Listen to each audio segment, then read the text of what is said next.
ప్రార్థన చేసుకుందాం. దయగల దేవ, మహోన్నతుడా, స్తోత్రము నాయన. యేసుదేవుడా, వందనాలు, స్తోత్రాలు.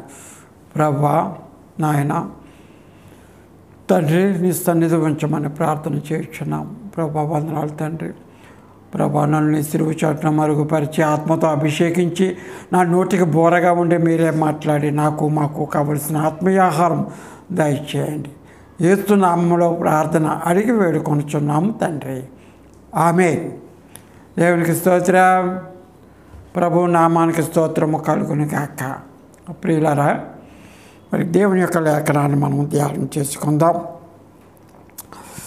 క్రీస్తు సిలువ యొక్క ఆవశ్యకత, ఈ విషయంలో మనము ప్రభు యొక్క లేఖనాన్ని మనము ధ్యానం చేసుకుందాం. ప్రభువు తన పరలోక నివాసము వీడి భూలోకం వచ్చిన కారణంగా కేవలం తాను తగ్గించుకొని పాపుల యొక్క చేతిలో శిలువ మరణము పొందుటకు కాదు, కానీ ప్రతి మాటలో ప్రతి క్రియలోనూ ఒక ఉద్దేశము ఉంది అనే సత్యం మనం తెలుసుకోవాలి.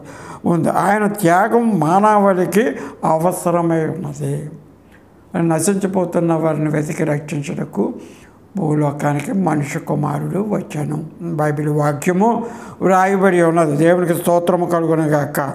కనుక మనము సువార్తకు క్రీస్తు జీవితము విత్తనము లాంటిది. బైబిల్ గ్రంథంలో క్రీస్తు జీవితము ఈ సువార్తకు విత్తనం లాంటిది. కారణం ఏంటంటే పిల్లరా, యోహాను సువార్త 12:24 మాట మనం ధ్యానం చేసుకుంటున్నాం. గోధుమ గింజ భూమిలో పడి చావకుండానే ఎడల అది ఒంటిగా, దేవునికి స్తోత్రం, ఒంటిగానే వెళ్ళను. గోధుమ గింజ భూమిలో పడి చనిపోకపోతే అది ఒంటిగానే మిగిలిపోతుంది, ఆ గింజ మిగిలిపోతుంది. అయితే అది చచ్చిన విస్తారముగా ఫలించను.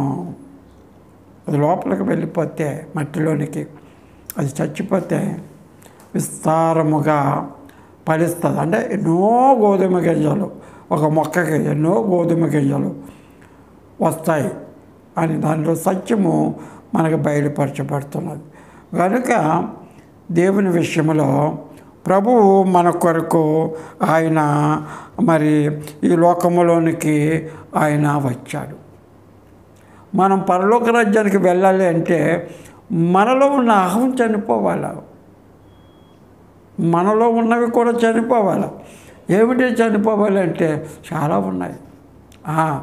దేవుడికి మనకి ఆటంకముగా ఉన్నవి ఏమిటంటే మరి శరీర క్రియలు కదా, శరీర క్రియలు, శరీరాశ, నేత్రాశ, జీవడంబము, ఇవన్నీ కూడా అపవాది నుంచి వచ్చినవి కానీ తండ్రి వలన వచ్చినవి కావు అని బైబిల్ గ్రంథము తెలుస్తుంది. నేత జీవ అనేకమైనవి దేవుడికి ఏదైతే ఆటంకముగా ఉన్నావో అవన్నీ కూడా చనిపోవాలి. మనం సస్తే తప్ప మనలో మనము ఫలించము.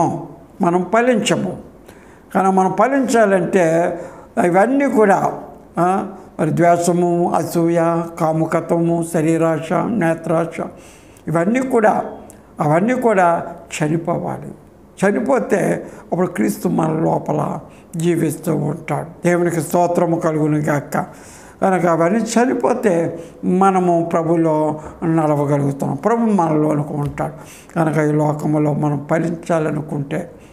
ఫలించాలనుకుంటే యోహాను సువార్త 15:7 కూడా బైబిల్ ఇలా చెబుతూ ఉంటున్నది వాక్యంతో, నువ్వు నా యందును నా మాటలు నీ యందును నిలిచి ఉన్న ఎడల నీకు ఏది ఇష్టమో అడుగుడి. దేవునికి స్తోత్రం, యేసయ్యకి స్తోత్రం.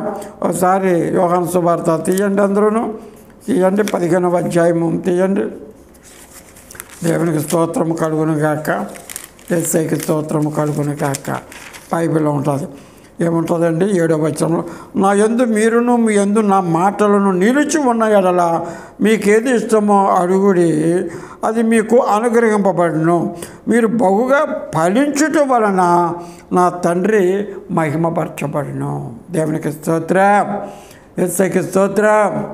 కనుక మనము ఫలించాలి అనుకుంటే మనలో ఉన్న ఆ యొక్కవన్నీ చనిపోవాలి కదా, చనిపోవాలి. ఎందుకంటే ఈ యొక్క దేవునికి మనకు ఆటంకం ఉన్న దుష్టక్రియలన్నీ కూడా మనం చంపుకున్నట్లయితే దేవుడు మనల్ని మనం ఫలిస్తాం, జీవిస్తాము కూడా.